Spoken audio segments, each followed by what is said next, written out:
পালং শাক সবার ভালো না লাগলেও পালং শাক দিয়ে ছোলার ডালের এই দুর্দান্ত রেসিপি কিন্তু সবার খুবই পছন্দের হবে। নমস্কার, ইজি কুকিং রেসিপিস ডায়েরিতে আপনাদের সবাইকে স্বাগত জানাই। এই রেসিপির জন্য প্রথমেই নিয়ে নিচ্ছি 1.5 কাপ মতো ছোলার ডাল।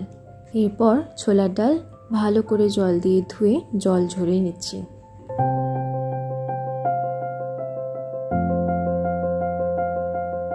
এবারে ছোলার ডাল সেদ্ধ করে নেব। এখানে যেহেতু আমি 1.5 কাপ মতো ছোলার ডাল নিয়েছিলাম, সেই অনুযায়ী আমি এখানে 3 কাপ জল অ্যাড করছি। আপনারা যেই অনুযায়ী ছোলার ডাল নেবেন তার দ্বিগুণ মাপের জল অ্যাড করবেন। দিয়ে দিচ্ছি 1/2 টিস্পুন নুন আর 1/4 টিস্পুন মতো হলুদ গুঁড়ো দিয়ে সেদ্ধ হতে দেব।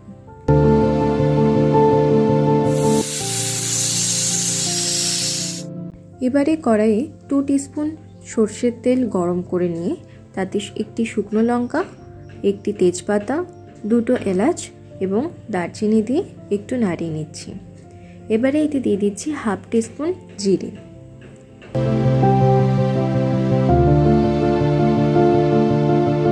দিয়ে দিচ্ছি একটি মাঝারি মাপের পেঁয়াজ কুচি। পেঁয়াজ হালকা লালচে করে ভেজে নেওয়ার পর এখানে 2টো কাঁচা লঙ্কা কুচি দিয়ে দিচ্ছি। এবারে এখানে দিয়ে দিচ্ছি মাঝারি মাপের একটি টমেটো কুচি দিয়ে ভালো করে আবারও নাড়িয়ে নিচ্ছি। এখানে টমেটো একটু নরম করে নেওয়ার পর দিয়ে দিচ্ছি 1 টিস্পুন মতো আদা রসুন বাটা।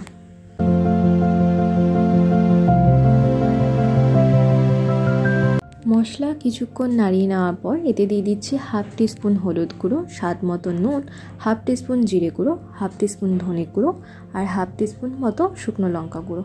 ঝালটা এখানে আপনারা আপনাদের অনুযায়ী দেবেন। আর এখানে অল্প একটু জল দিয়ে কিছুক্ষণের জন্য মশলাটা কষিয়ে নিচ্ছি। এবারে এখানে কিছু পালং শাক নিয়েছি, পালং শাকগুলো কুচিয়ে নেব। এখানে কুচনো পালং শাকগুলো দিয়ে দিচ্ছি। এবারে বেশ কিছুক্ষণ ধরে মশলার সাথে পালং শাকগুলোকে মিশিয়ে নিচ্ছি।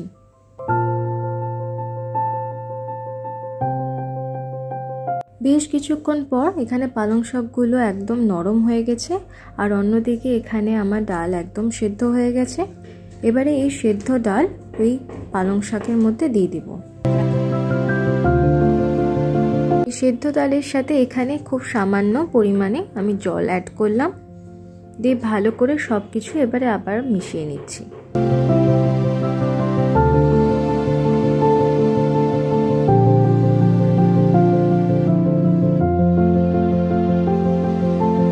এবারে বেশ কিছুক্ষণ ধরে ডাল ফুটিয়ে নেওয়ার পর এখানে সামান্য পরিমাণে আবারও জল অ্যাড করে ভালো করে একটু নাড়াচাড়া করে নিচ্ছি।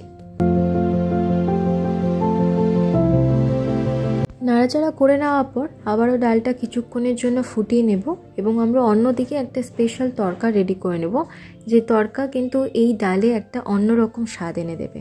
এখানে আমি 1 টিস্পুন মতো ঘি নিয়েছি, তাতে কাশ্মীরি লঙ্কা গুঁড়ো দিয়ে দিচ্ছি আর দিয়ে দিচ্ছি 2টো চেরা কাঁচা লঙ্কা দিয়ে একটুখানি নাড়িয়ে আমাদের তড়কাটা রেডি করে নিয়ে এই ডালের ওপর ভালো করে দিয়ে দিচ্ছি, দিয়ে একটুখানি মিশিয়ে নিচ্ছি। ব্যাস তৈরি হয়ে গেছে আমাদের পালং শাক দিয়ে ছোলার ডালের স্পেশাল রেসিপি। একবার হলেও কিন্তু আপনারা বাড়িতে ট্রাই করে দেখবেন।